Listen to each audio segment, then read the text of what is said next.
The next day, when the moon rose back, Myra did open her window, only to listen of Moon actually having a reason to turn his back on her.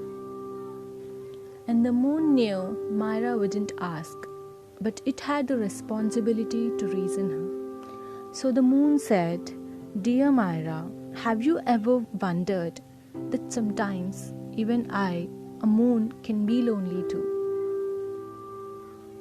Up in the sky of million stars, and yet reached by none. You know, I'm always here, even on the nights you do not see me. I am still here. There is a reason why people reach out to me every night, because they know I do not question, neither do I beg for answers. People have no need to prove themselves to me. I am here shining and doing that job humans fail doing, listening.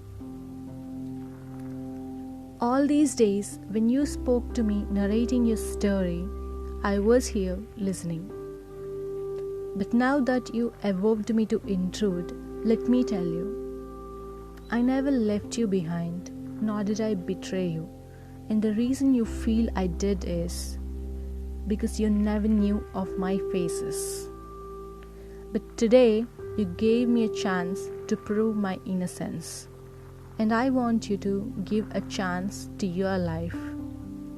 You cannot expect for love and care if you cannot give it to others. All your life, you have stored it for your dead parents. Give love and care to the ones who deserve. Give more. Give what you didn't get. And in return, the universe will gift you with the best for you.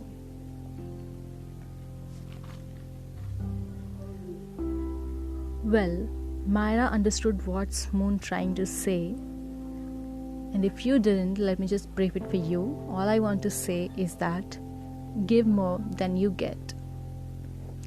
That's it with this tale of the soul of moon in the sky of clouds.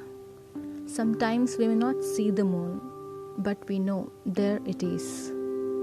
Standing, shining, perhaps for itself, but still lighting the entire world.